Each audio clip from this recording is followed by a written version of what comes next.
On July 6th, just after dawn, the first videos appeared.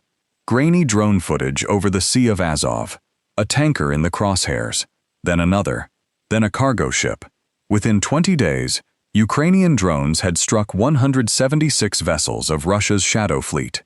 And Ukraine did it, without sending a single warship to sea. What you're watching is something military historians will argue about for decades.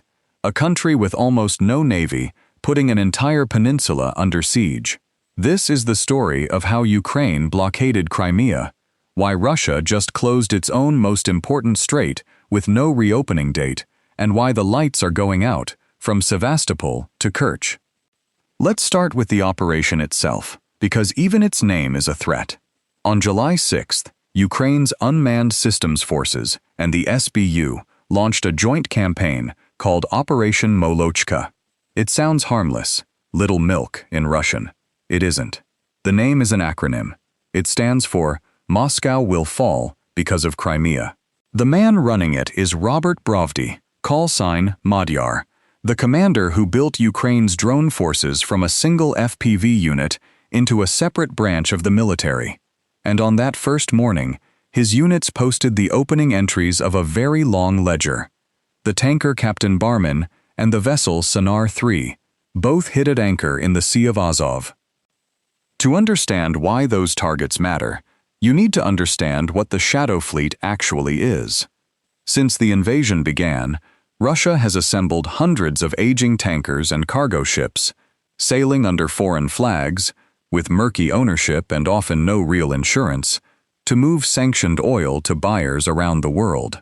The Center for Strategic and International Studies estimated the network at up to 435 tankers, nearly 600 vessels counting support ships, and put the revenue it protects at as much as $100 billion a year. That money is not abstract. It is the payroll for the soldiers in the trenches and the budget for every missile fired at Ukrainian cities. And a significant part of that fleet was sitting in the Sea of Azov, an enclosed, shallow body of water that Russia treated as a private parking lot, protected, untouchable. Then the drones came. Not the million-dollar kind. Ukrainian reporting and open-source analysts identified the workhorses of the campaign as FP-1 and FP-2 strike drones from Firepoint, the same company behind the Flamingo cruise missile. These are one-way attack aircraft, a few tens of thousands of dollars each, guided onto ships that cost millions and carry cargo worth millions more. Here's the arithmetic that should terrify the Kremlin. A $55,000 drone doesn't need to sink a tanker. It needs to burn a hole in the deck, start a fire, and make every insurer, every captain, and every port authority understand that this ship is now a target. Do that 176 times in 1 month, 117 strikes in the Azov, 42 more after the campaign expanded into the Black Sea on July 15th. And you haven't just damaged a fleet, you've killed a business model. And then there are the ferries. Pay attention to this part, because it's the quiet centerpiece of the entire siege. Everyone watches the Kerch Bridge, the 19-kilometer, multi-billion-dollar symbol of Putin's annexation. But after Ukrainian strikes damaged the bridge's rail link and made heavy military transport across it risky, Russia leaned on a ferry line running parallel to it. 5 ferries carried the trucks, the fuel, the ammunition the bridge couldn't. By July 19th, Magyar announced the result of 2 weeks of systematic strikes, 3 of the 5 ferries destroyed. The 2 survivors, their engine rooms are burned out. Maritime trackers watch them being dragged across the strait by tugboats, dead hulls doing a fraction of the work. Total capacity of the crossing, down 75%. Subscribe if you're getting value from this breakdown. This is Fury Military, and we track how this war is actually being fought, several times a week, with sources on screen.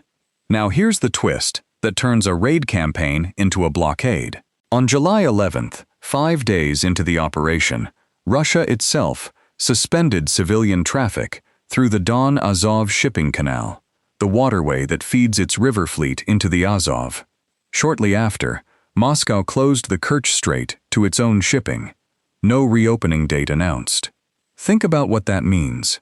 The strait that carries roughly a quarter of Russia's grain exports, the maritime gate between the Azov and the Black Sea, shut, not by a Ukrainian fleet standing offshore, but by Russia's own port authorities, because they could no longer promise any ship safe passage. CNN compared it to a Strait of Hormuz crisis, except self-inflicted. Wheat prices jumped within days. Ukraine turned Russia's inland sea into a kill zone, and Russia locked the door from the inside. So the sea lanes are burning, and the ferries are dead. That's 2 layers of the siege. The third is electricity. On July 9th, Ukrainian drones struck the Saki thermal power plant in western Crimea. On July 10th, 5 electrical substations across the peninsula. On July 13th, 9 more substations, plus the Kuban Crimea transfer point on Russian territory, the node that feeds mainland power into the peninsula's grid. By mid-July, Al Jazeera was reporting that Ukraine had effectively cut Crimea off and plunged it into an energy crisis. Magyar's own assessment was colder. A deep and total blackout is inevitable. And the fuel?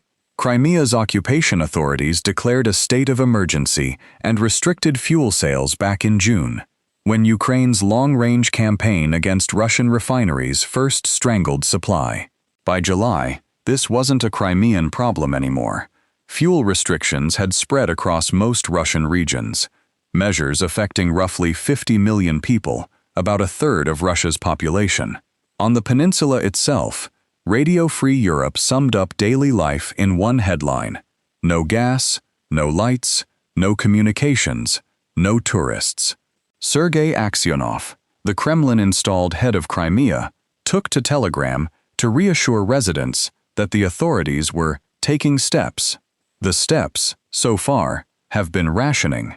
The strikes haven't stopped to let anyone catch their breath. On the night of July 20th, 7 more Shadow Fleet vessels were hit, along with Crimean power facilities. On the night of July 26th, hours ago, as of this recording, Ukrainian forces struck the Chornomornaftogaz gas facility, a logistics bridge, and, notably, relay systems Russia uses to control its own strike drones over the peninsula. Ukraine isn't just cutting Crimea's power, it's cutting Russia's ability to fight back from there. Step back, and the shape of the strategy becomes obvious. In 2023, Ukraine tried to break the land bridge to Crimea, with tanks and infantry. In a counteroffensive, the world watched stall in minefields. The lesson was brutal, but it was learned. You don't storm a fortress that Russia spent a decade fortifying. You starve it. First the Chonhar Bridge, dropped by thermobaric drone strikes in June. Then the R-280 highway, turned into a shooting gallery. Now the ferries, the anchorages, the substations, the gas fields. United 24 Media put it plainly. Russia is running out of ways into Crimea. Every route, road, rail, sea, power line, is either under fire or already gone. The 1.5 million Russians on the peninsula, and the garrison defending it, are being placed under a sanction no diplomat ever signed. Physics. Nothing moves, nothing flows, nothing works. Now, because we try to be honest around here, 3 caveats. First, the strike numbers, 176 vessels, 96 energy facilities, come from Ukraine's unmanned systems forces. Independent trackers have confirmed dozens of individual hits on video, but treat the totals as claims, not audited figures. Second, damaged is not sunk. Many of those 176 ships will be patched up and will sail again. The question is whether crews and insurers will let them sail here. Third, Russia adapts. It always does. Barge convoys, rail through the land corridor, air defense pulled south from the front. Moscow will improvise, and some supplies will always leak through. A blockade by drone is a siege of percentages, not an iron wall. But percentages are exactly how sieges win. Watch 3 things in the coming weeks. Watch whether the Kerch Strait reopens. Every day it stays closed. Russia's own grain exporters bleed. Watch the Crimean power grid. If Magyar's total blackout arrives in August heat, The political pressure on Moscow to negotiate over the peninsula changes overnight. And watch where the drones go next, because a campaign named Moscow will fall because of Crimea has told you, in its own name, that Crimea is the beginning and not the end. For now, the scoreboard reads like this: 1 month, 176 ships, 5 ferries reduced to 3 wrecks and 2 towed corpses, a strait closed by its own owner, and a peninsula going dark. The Kerch Bridge, the great symbol, the thing everyone said Ukraine had to destroy, is still standing. It just doesn't matter anymore. A bridge with nothing to carry is just concrete. If you want to understand the weapons behind this campaign, the Magura naval drones that hunted Russia's Black Sea fleet out of Sevastopol, and the strike drones now burning the Shadow Fleet, watch our video on Ukraine's naval drone war, and subscribe to Fury Military, because the siege of Crimea is just getting started, and we'll be tracking every move.